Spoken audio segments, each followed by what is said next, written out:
I didn't plan on staying in Mexico. That's the part people don't get when I tell this story. They assume it was some big escape, some last grab at adventure before the clock ran out. Truth is, it started as a trial run. 6 months. That was the number I told everyone. 6 months somewhere warm, cheaper than back home, somewhere my pension wouldn't feel like it was shrinking every time I checked the mailbox. I was 62 when I landed in Mexico City with 2 suitcases and a bad knee that popped every time I stood up too fast. 34 years in a warehouse outside Toledo will do that to you. I didn't hate the work. I liked knowing where I was supposed to be and what needed lifting. But when I finally clocked out for the last time, nobody replaced me with a party. They replaced me with silence. At home, days stretched too wide. Friends still worked, my daughter called when she could, but she had her own life. I'd catch myself turning the TV on just to hear another voice in the room. That's when I booked the flight. Not because I was brave, because I was bored in a way that scared me. Mexico City met me without ceremony. No big moment. Just heat, noise, and a taxi driver who talked fast enough that I nodded without understanding half of it. My apartment was in a regular colonia, nothing special. 2 rooms, tile floors, a small balcony that looked down onto a street that never really slept. Buses groaned past. Dogs barked. Somewhere nearby, a radio always seemed to be playing the same ranchera song. I liked it right away. Not in a romantic way, in a practical one. Life moved around me whether I participated or not, and that took some pressure off. I set up routines fast. Morning walks before the sun got too high. Coffee from the same place on the corner because they didn't rush me and the prices were fair. Groceries every few days. Afternoon naps I pretended were just resting my eyes. In the evenings, I'd sit on the balcony with a beer and watch the streetlights flicker on, one by one. I told myself I was content. And most days, I was. But contentment has a hollow sound when it echoes too long. The cafe became my anchor without me deciding it would. It was small, just a counter, a few tables, and a chalkboard menu that never seemed to change. The girl behind the counter was there most mornings when I came in. Early 20s, maybe a little older, dark hair tied back, same uniform every day. She didn't flirt, she didn't overdo the smiles, she just did her job well. The first time she remembered my name, it caught me off guard. I hadn't realized how rare that had become. Buenos dias, Tom, she said, already reaching for a cup. I corrected her pronunciation gently, and she laughed, embarrassed but not defensive. After that, we talked a little more each day. Nothing deep. Where I was from. How long I'd been there. How long she'd worked the cafe. She told me she lived with her mother and younger brother. She worked mornings and some evenings. I told her I was retired. She raised her eyebrows like that was something impressive. I should say this clearly. I wasn't chasing her. I wasn't trying to turn anything into something. I just enjoyed being spoken to like I mattered. When you're working, people need you. When you retire, you disappear faster than you expect. Weeks passed. My 6 months started to feel less like a countdown and more like a suggestion. I renewed my lease for another half year without telling anyone back home. It felt easier than explaining why I wasn't ready to leave. Little things filled my days. Fixing a leaky faucet myself instead of calling the landlord. Learning which bus to take without checking my phone. Figuring out which fruits I liked from the market and which ones were better left alone. The cafe girl, her name was Marisol, became part of the rhythm. Some mornings we talked longer if business was slow. Other days it was just a nod and my coffee. I noticed when she looked tired, when she seemed distracted. One morning she apologized for being quiet, said her brother was sick and her mother was worried about missing work. I said I hoped he felt better. That was it. But I carried that information with me longer than I needed to. That's the thing about loneliness. It doesn't announce itself. It just starts giving extra weight to small details. Back home, I'd been married once, divorced for over a decade. No big betrayal story, just 2 people who got tired of explaining themselves. Since then, I'd kept relationships light. Surface level, safe. In Mexico, I told myself I wasn't even looking.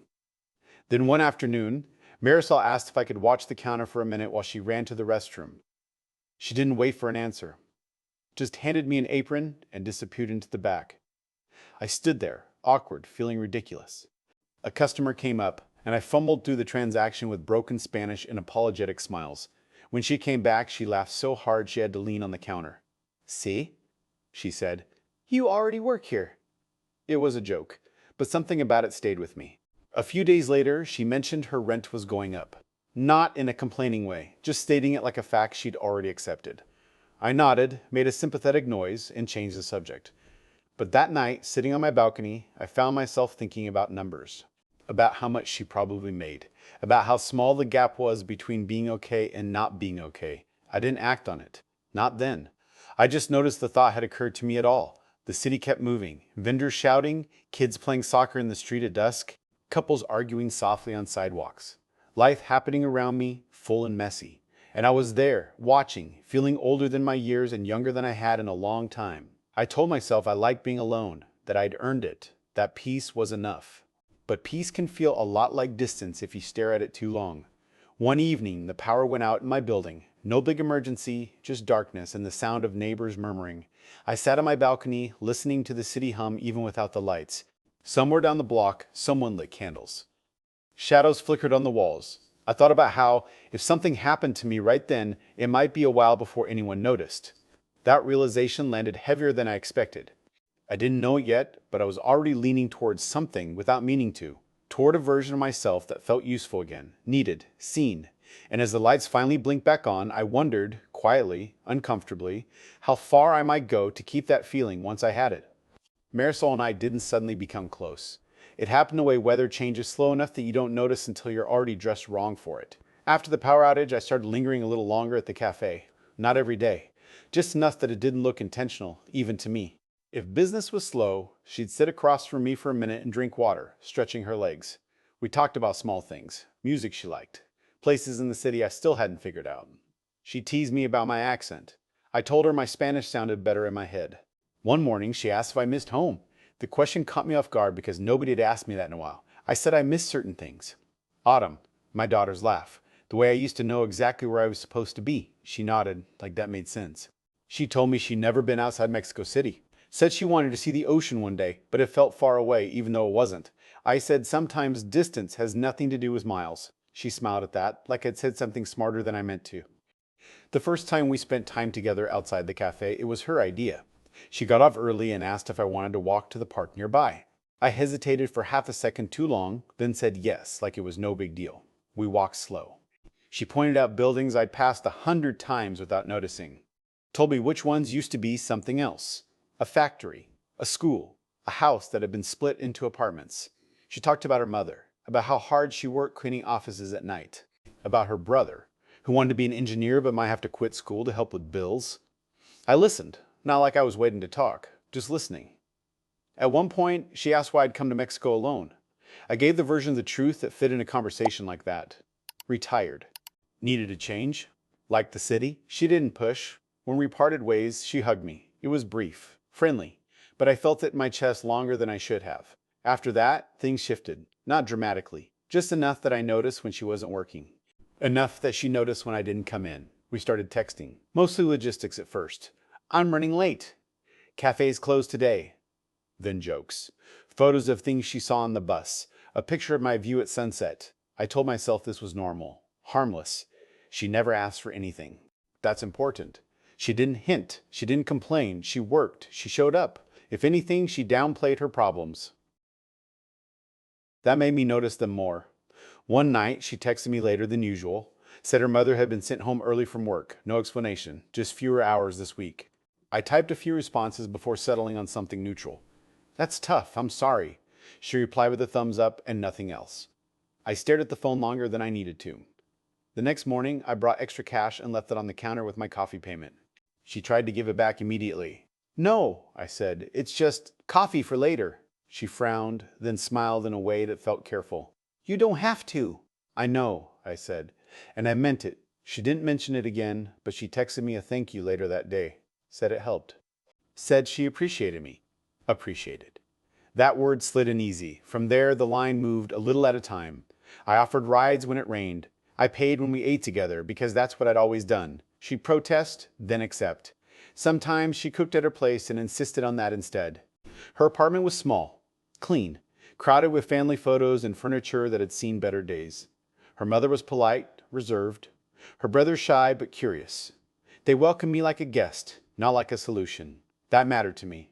I liked sitting at that small table, eating food that was too hot and too good, listening to Spanish flow around me faster than I could follow. I liked feeling included without being central, useful without being responsible. One evening, Marisol asked if I could help her brother with math. Just looking over homework. He was struggling. I said yes without thinking. We sat at the table for an hour, me pointing at numbers, him nodding seriously like this mattered more than it probably did. Afterward, her mother thanked me. Not overly, just sincerely. Walking home that night, I realized I hadn't thought about the quiet in my apartment once. That should have been my first warning. Instead, I took it as proof I was doing something right. The more time we spent together, the more I felt myself leaning in, not in a rush, in a way that felt earned.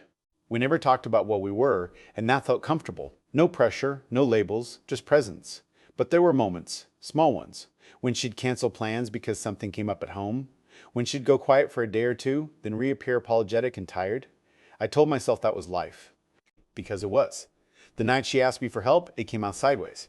Her brother needed a new laptop for school. The old one had died. Classes were online more often now. She explained it carefully, like she was presenting facts, not a request. I listened, nodding, already doing the math. "I don't know what we're going to do," she said finally. Then she stopped talking. I waited. She didn't ask. Just sat there, staring at her hands. I felt something tighten in my chest. Not obligation, something closer to opportunity. To be the person who fixed this, who made things easier. "I can help," I said. She looked up fast. "No, I didn't mean—" "I know," I said, "but I can." She hesitated long enough that I could have backed out. I didn't. That night, lying in bed, I told myself this was just money, something I had and they needed, that it didn't change anything. But it did.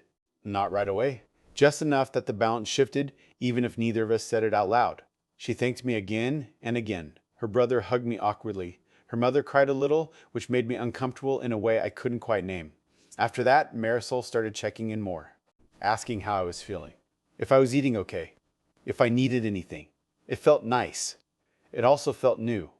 I noticed how my moods started tying themselves to my phone, how a delayed reply made me restless, how a quick response lifted my whole afternoon. I told myself I was being stupid. Then I told myself it was fine. The city moved on, indifferent, routines adjusted. My 6 months were long past. My life had shape again, even if I couldn't quite see its outline. One afternoon, as we walked back from the market, Marisol mentioned her lease was ending. Said her landlord was selling the building. She didn't know where they'd go. I said, "That's stressful." She nodded. "Yeah." We walked the rest of the way in silence. That night, alone on my balcony, I thought about my spare room, about how much space I had, about how temporary things could be. I didn't make any decisions then, but the thought didn't leave me, and that's when I realized I wasn't just helping anymore. I was building something without asking what it was meant to become. The spare room had been empty since the day I moved in. I told myself it was for guests, even though nobody ever visited. Mostly, it just collected things I didn't feel like dealing with yet. Extra boxes, an old suitcase, clothes I wasn't sure I needed in this climate. It wasn't wasted space exactly, it was unused. Like me, in a way. So when Marisol mentioned the lease ending, that room came to mind before I could stop it. I didn't offer right away. That's the version of the story I like best, the one where I was careful. I told her I was sorry, that housing was tough, that something would work out. She nodded, but her shoulders stayed tight. Over the next week, I heard more details. The landlord wanted everyone out in 2 months. Rents nearby were higher. Her mother's hours were still unpredictable. Her brother's school schedule kept changing. None of it felt like a pitch. It felt like life pressing in. The idea kept circling. I tried to talk myself out of it. I told myself it would complicate things, that it could blur lines, that people back home would think I was crazy if they knew. I also told myself it would only be temporary, a bridge. Help until they found something else. That word, temporary, did a lot of work for me. I brought it up one evening after dinner, carefully, like I was handling something fragile. "I've got a spare room," I said. "It's nothing fancy, but it's there, if you need some time." Marisol froze. Not in a bad way, just still. Her mother looked up from her plate. Her brother stopped chewing. "No," Marisol said quickly. "That's too much." "It's just an option," I said. "I'm not saying—" Her mother spoke then, quietly. Thanked me, said it was generous, said they'd talk about it. That night, Marisol walked me to the door. "You don't have to do this," she said. "I don't want you to feel." "I know," I said again. I said it a lot. Think about it. They moved in 3 weeks later. At first, it really was temporary. Boxes stacked neatly. Everyone careful not to take up too much space. Her mother cleaned constantly, like she was trying to erase their presence.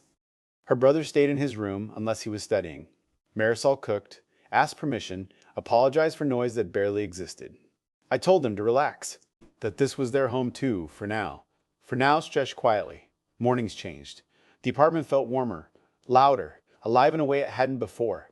I liked waking up to the smell of coffee that wasn't mine, to voices drifting through the hallway. I liked feeling like the day had already started without me. I also liked that my role was clear. I paid the rent, the utilities, groceries, most of the time. Nobody asked outright, it just became understood. When her mother tried to give me cash once, I waved it away. Felt proud of that. Generous. That's the thing about generosity. It feels clean when you don't look too closely. Marisol and I grew closer, but not in the way people expect. We didn't suddenly become a couple. There was no announcement, no crossing of some obvious line. We shared more space, more time. She'd sit on the couch with me at night, legs tucked under her, talking about her day. Sometimes she'd rest her head on my shoulder, light as if she could pull away at any moment. I didn't ask for more. I told myself that restraint meant respect, but inside something shifted. I started to feel responsible, not just for the apartment, but for how everyone felt inside it. When her brother was stressed about school, I helped. When her mother was tired, I drove her to work. When Marisol seemed distant, I worried I'd done something wrong. My life narrowed without me noticing. Friends back home asked how I was liking Mexico. I told them it was great, that I'd found a rhythm. I didn't mention the family living with me. Not because I was ashamed, because explaining it would make it real in a way I wasn't ready for. Money moved differently now. It wasn't occasional help anymore. It was infrastructure. My pension covered things, but I watched my savings dip in a way that made me uneasy late at night. I reassured myself with numbers, with budgets, with the idea that this was still cheaper than living back home. I also reassured myself that I was needed. Red flags showed up softly. Her brother stopped saying thank you, not out of rudeness, out of comfort. Her mother stopped asking before using things. Marisol stopped offering to contribute, even symbolically. I told myself that was what trust looked like. When I suggested timelines, asking gently what their plan was, answers stayed vague. Soon. We're looking. Things will change. I didn't push. Pushing felt like risking something I didn't know how to name. One afternoon, I came home to find a cousin visiting, then another, a few days later. Always temporary, always polite, always staying just a bit longer than expected. The apartment felt smaller. My quiet corners disappeared. I told myself families were like this. Close, fluid. I didn't want to be the outsider who didn't understand. But I also noticed how decisions were being made without me. Furniture moved, groceries bought I didn't eat. Plans discussed in Spanish that stopped when I entered the room, not out of secrecy, out of habit. I started feeling like a guest in my own place. Marisol still smiled at me, still checked in, still asked how my day was. But something in her tone had shifted, less careful, more settled, like things had landed where they were supposed to.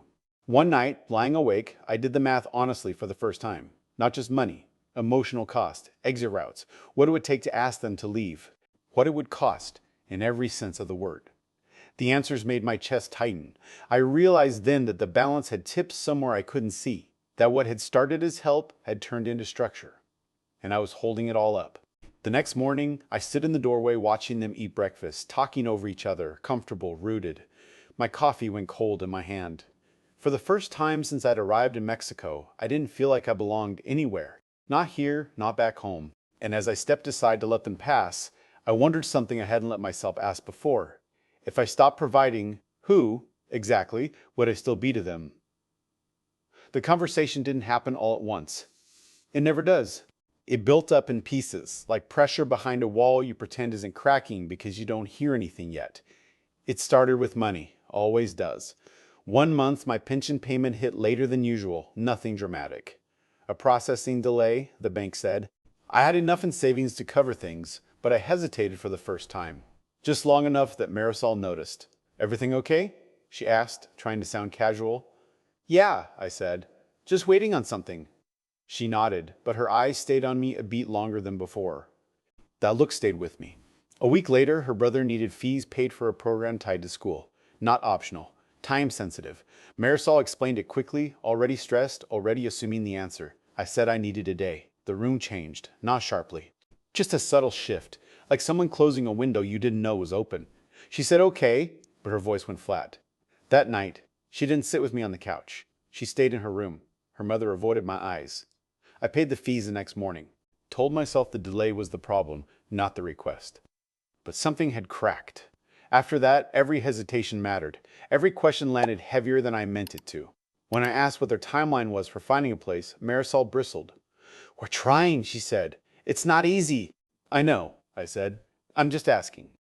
Her mother cried quietly in the kitchen later that night. Not loudly, just enough that I heard it. That sound did more damage than any argument could have. Guilt is a powerful silencer. I stopped asking questions. I started feeling like the bad guy for even thinking them. The apartment no longer felt like mine, but I also felt responsible for everyone inside it. That's a tight place to live. The breaking point came on a Tuesday afternoon, ordinary enough that I didn't see it coming. I came home early from the market and found Marisol sitting at the table with papers spread out in front of her. Forms, numbers. She looked up, relieved. "Good," she said. "I wanted to talk to you."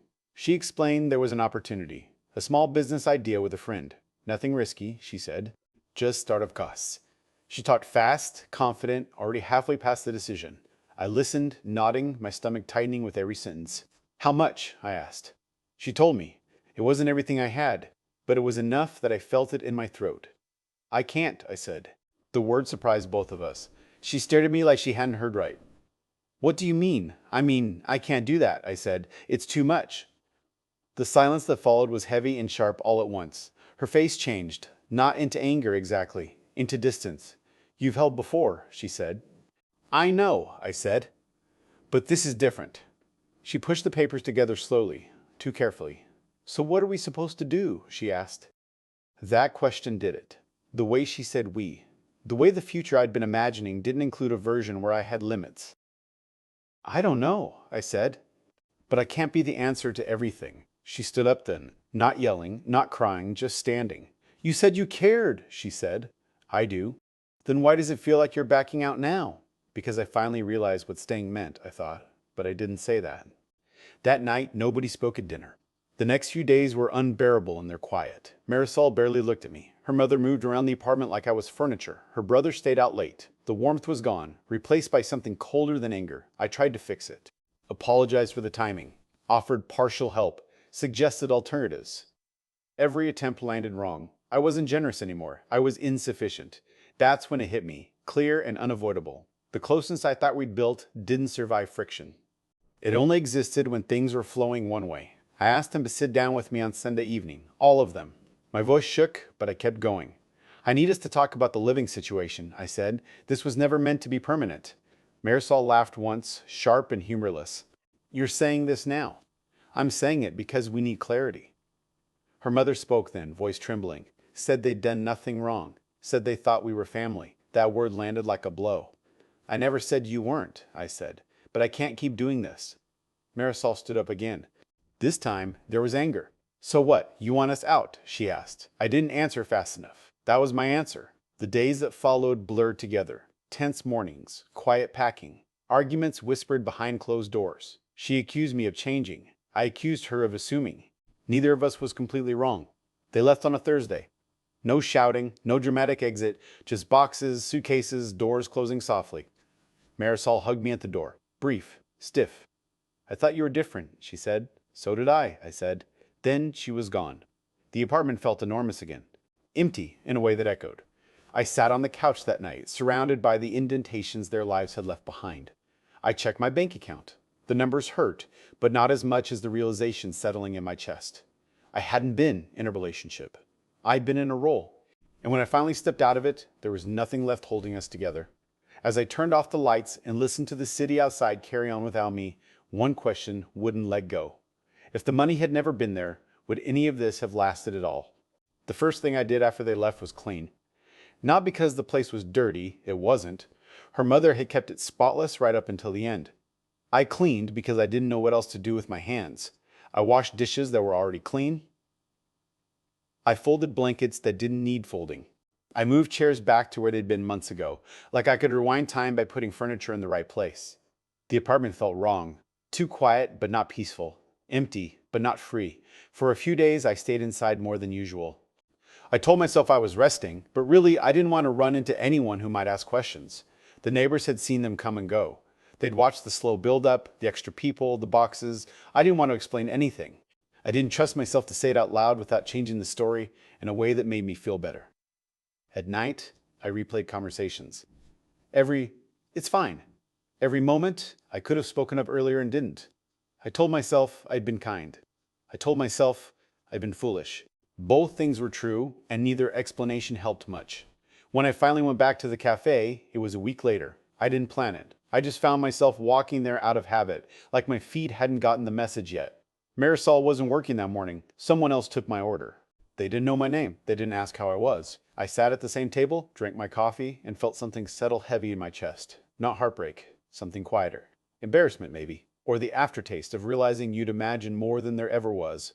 I stopped going after that. Life shrank back down to basics. Walks, groceries, evenings on the balcony. The difference was, now I could feel the silence instead of pretending it wasn't there. It pressed in around the edges of my days. I noticed how often I reached for my phone without a reason. How often I caught myself listening for footsteps that weren't coming. Money-wise, I stabilized, tightened things up, canceled a few comforts I'd gotten used to. I wasn't ruined. I'd known that going in. Still, every time I looked at my savings, I felt the loss in a way that wasn't about numbers. It was about what I'd traded them for. I thought about going home more than once, about selling what little I had there and starting over somewhere familiar. But the idea felt hollow. Running wouldn't change the part of me that had let this happen. Geography had never been the problem. Weeks turned into months. I ran into Marisol once, by accident, on a bus I didn't usually take. She was standing near the back, holding onto the rail, looking thinner, tired. She saw me at the same time I saw her. We nodded. Nothing more. I thought about getting off at her stop, saying something, apologizing again, or explaining myself better, as if the right words could rewrite what had already been understood. I stayed on the bus. That felt like the real ending. Slowly, I started telling the story to myself without excuses. I stopped framing it as something that happened to me and started seeing the choices I'd made along the way. The moments where I'd felt uneasy and pushed through anyway because the alternative was being alone with my thoughts. I hadn't been tricked. I'd volunteered. That realization hurt, but it also gave me something solid to stand on. Responsibility, even when it stings, is grounding. I started setting boundaries in small ways, saying no to things that didn't feel right, even when it was uncomfortable. Letting conversations end without trying to stretch them into something more. Accepting kindness without turning it into obligation. It didn't make me happier overnight, but it made me steadier.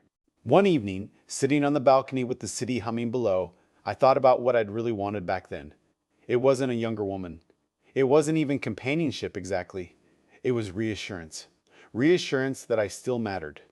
That I could still make a difference in someone's life. That the years behind me hadn't quietly made me irrelevant. Money had been the easiest way to get that reassurance. Fast, effective, temporary. And temporary things have a way of becoming permanent if you don't watch them closely. I still think about Marisol sometimes, not with anger. Not even regret most days. Just a quiet acknowledgement that we met each other at a bad intersection of need and circumstance. I hope things worked out for her. I mean that. As for me, I'm still here. Same apartment, same city. Different understanding. I know now that being needed and being loved can look almost identical if you're lonely enough. I know that generosity without limits isn't kindness, it's avoidance. And I know that the hardest person to be honest with is yourself, especially when the truth might cost you comfort. On nights when the city is loud and sleep doesn't come easy, I replay that first morning in the cafe, the way she said my name, the way it made me feel like I'd stepped back into the world. I don't wish I'd never met her. I just wish I'd asked myself one simple question sooner. If no one needed anything from me, who would I still be? The streetlights flicker on below my balcony, one by one, just like they did the first week I arrived. I sit there longer than I should, listening to the city breathe, letting the quiet settle where it wants to. And for the first time in a long while, I don't rush to fill it.